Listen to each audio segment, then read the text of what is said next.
Commercial banks should rely on credit scores and artificial intelligence to assess borrowers' creditworthiness and price risk more accurately. The chairperson of the President's Council of Economic Advisors, Ndii, says the credit reference bureaus offer detailed insights into borrowers' credit histories and repayment patterns, which would enable banks to make more informed lending decisions. A Central Bank of Kenya survey revealed that the shift to risk-based pricing by banks has led to a reduced appetite for new loans, contributing to a rise in non-performing loans. Risk-based pricing is a lending model that enables banks to charge interest rates depending on a borrower's credit profile.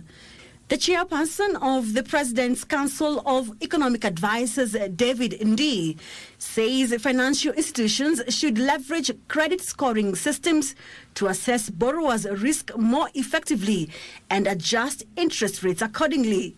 Unique position as a country at our level of development that we are all in the digital financial space.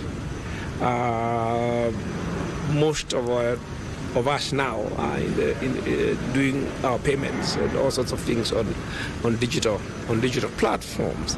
That means that all our financial transactions are potentially observable digitally, and those transactions, that data can be processed and give better credit and risk pricing metrics. We have a database of 23 million borrowers, where each of those borrowers have a credit score. So if you have ever borrowed money from a SACCO, from a digital credit provider, from a bank, we have your credit score. And it is that credit score that we are giving the bank to use to determine your interest rate.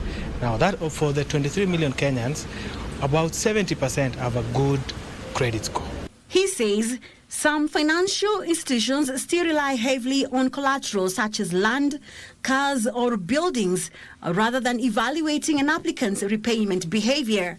This approach disadvantages small business owners, startups and young professionals who may lack significant assets but have strong repayment histories. The concept of collateral is very different from the concept of securitization.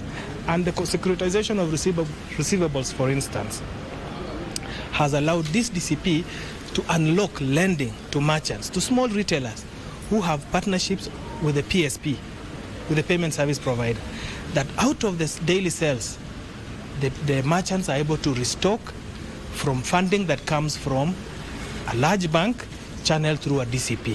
Can you imagine the joy of this market becoming an advanced market where we are securitizing at different levels in the value chain? Ndii hinted at the upcoming launch of an insurance-based product under the Hustler Fund, noting that the fund is not a credit scheme but a development financial institution aimed at addressing market failures. The objective is actually to harness all this information and make credit history a public good that financial institutions can tap to and be able to tell, or at least we are giving every Kenyan who's participating in the Hustler Fund a credit score. He warned that those who fail to repay their loans will have poor credit scores, potentially limiting their future access to credit. Wairi Mujenga for Prime Edition.